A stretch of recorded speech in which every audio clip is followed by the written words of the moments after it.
हाथ धोकर पीछे पड़ा है आपका दामाद, हमें इस घर से निकालना चाहता है।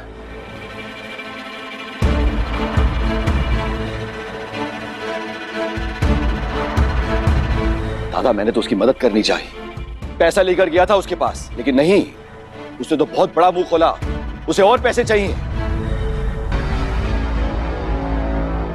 हाँ, और बनता भी है। जो आदमी शादी करके बैठ गया हो, जिसके पास कोई काम धंधा ना हो, बीवी को खिलाने के लिए खाना ना हो, वो ऐसे चोरियां ही करेगा। दादा, एक बात बताइए, आपने क्या सोच के अपनी बेटी की शादी इस लड़के से करवाई, जिसके पास कोई काम धंधा नहीं है, बीवी को खिलाने के लिए खाना नहीं है? इसे चोरी नहीं, दिन दहाड़े डाका डालना कहते हैं, डाका डालना। और हम उसके सबसे पहले शिकार हैं। हमें हमारे घर से निकालना चाहता है वो। आप बताइए, उसके पास क्या सबूत है कि आपने उसके बाबा के पैसों से ये घर बनाया है? कोई प्रूफ नहीं है उसके पास, कहां लिखा है ऐसा? तो ये सब हमसे क्यों कह रहे हो शुभो? हमने उसे सिखाया क्या? उसके साथ बड़ा वकील है, कमिश्नर है, उनसे बात करो।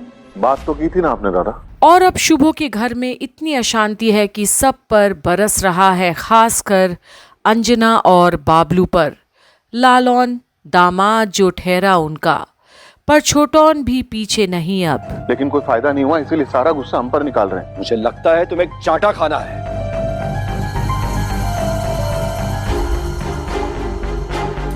छोटू?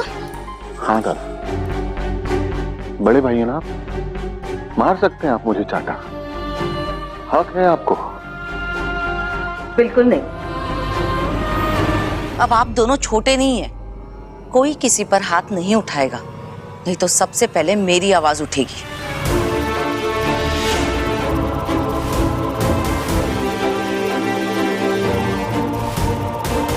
और अब जब बातों से काम नहीं बन रही तो आज शुभो ये हद पार भी करने से नहीं कतराता।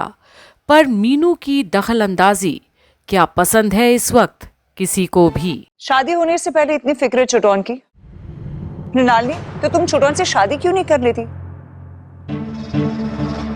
ओह आई नो, तुम शादी इसलिए नहीं कर रही ना क्योंकि तुम्हें पता है छोटौन कुछ काम नहीं करता, बेकार है, बस आवारों की तरह इधर उधर घूमता है, राइट?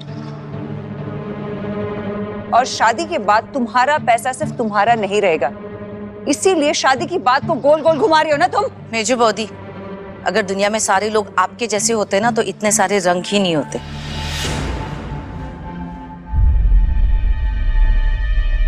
और आप जो मुझसे पूछ रही है उसके बारे में मुझे जवाब ही नहीं देना। खैर, मैं बस इतना कहूंगी कि इंसान जैसे कर्म करता है वैसे फल भी भुगतने पड़ते हो।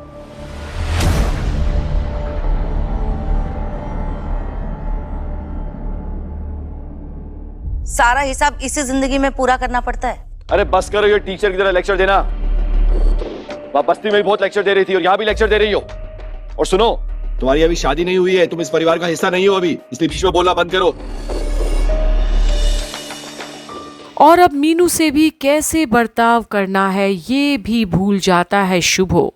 अपनी बेचैनी में सबको लपेट में ले रहा है आज वो, क्योंकि आज शुभो ना घर का है ना घाट का, कर्मों का फल तो मिल ही रहा है उसे।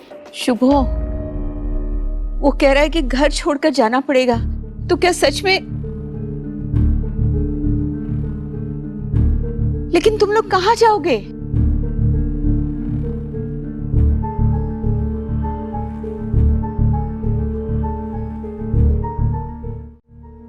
नहीं शुभो, जब तुमने ये महल बनाया था तब भी मैं और तुम्हारे बाबा इसके पक्ष में नहीं थे।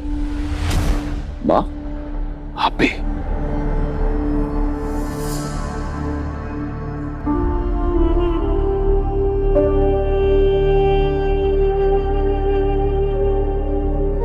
देखो, हम लोग तो घर के इस हिस्से में रहते भी नहीं हैं। हम लोग तो पिछले वाले हिस्से में रहते हैं। यहाँ तो तुम ही लोग रहते हो। नहीं, जब तुमने घर के इस हिस्से में ये महल बनाया तब तुम इतने कामयाब भी नहीं थे शुभो। और आज माँ भी शुभो के साथ खड़ी नहीं दिख रही, क्योंकि उन्हें भी आज अपने बेटे पर कहीं ना कहीं तो शर्म आ रही है। उसके करतूत याद आ रहे हैं। याद है तुम्हारे बाबा तुमसे पूछते थे हमेशा कि शुभो इतना पैसा कहां से आया बेटा।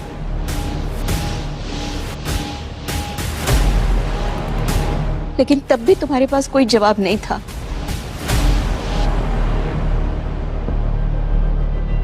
वो तुमसे तो कुछ नहीं कहते थे, लेकिन मुझसे हमेशा कहते थे कि शुभो ने जरूर किसी से पैसे लिए हैं।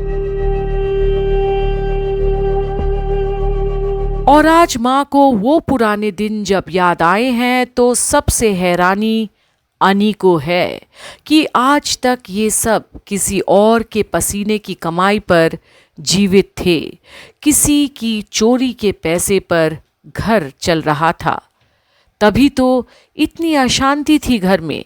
कितनों की बद्दुआएं हैं, आंसू हैं बोस परिवार के घर पर। आलीशान मकान बना लेने से सुकून थोड़ी ना मिलती है, पर ये भी शुभ है। रस्सी जल गई पर ऐठन नहीं गई अब तक।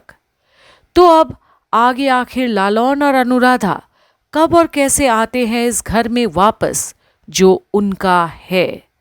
ये देखने के लिए बने रहिए कंप्लीट बॉलीवुड पर, जहां आप देख रहे हैं झनक की सारी अपडेट्स।